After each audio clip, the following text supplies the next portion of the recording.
വയനാട്ടിൽ കാട്ടാന ആക്രമണത്തിൽ മരിച്ച പോളിന് അന്ത്യാഞ്ജലി അർപ്പിച്ച ജന്മനാട്. പൊതുദർശനത്തിന് പുൽപ്പള്ളിയിൽ ജനങ്ങളുടെ പ്രതിഷേധം. പോളിന്റെ ഭാര്യയ്ക്ക് സർക്കാർ ജോലിയും കുടുംബത്തിന് 10 ലക്ഷം രൂപ അടിയന്തര ധനസഹായവും പ്രഖ്യാപിച്ചു. 50 ലക്ഷം രൂപ ധനസഹായം നൽകാൻ കളക്ടറുടെ അധ്യക്ഷതയിൽ ചേർന്ന യോഗം സർക്കാരിനോട് ശുപാർശ ചെയ്തു.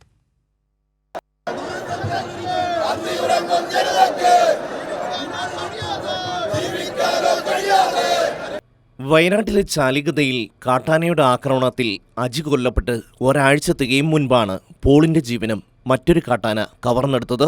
വനസംരക്ഷണ സമിതി ജീവനക്കാരനായിരുന്നു മരിച്ച പോൾ.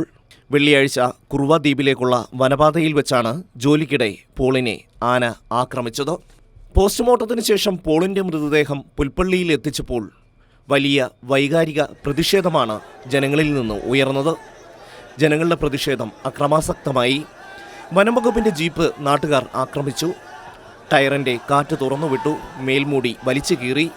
തുടർന്ന് പോലീസ് ചെറിയ തോതിൽ ലാത്തിച്ചാർജ് നടത്തി.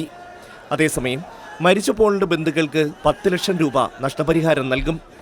ഭാര്യയ്ക്ക് ജോലി നൽകാനും സർക്കാർ തീരുമാനിച്ചതായി കളക്ടർ എ രേണുരാജ് അറിയിച്ചു. വയനാട്ടിലെ വിഷയങ്ങളെ രാഷ്ട്രീയ നേട്ടത്തിനായി ആരും ഉപയോഗിക്കരുതെന്ന് വനമന്ത്രി എ കെ ശശീന്ദ്രൻ ആവശ്യപ്പെട്ടു. വയനാട്ടിലേക്ക് മന്ത്രിതല സമിതിയുടെ സന്ദർശനം ഉടൻ ഉണ്ടാവുമെന്നും വനമന്ത്രി അറിയിച്ചു. കൈരളി ന്യൂസ്, വയനാട്.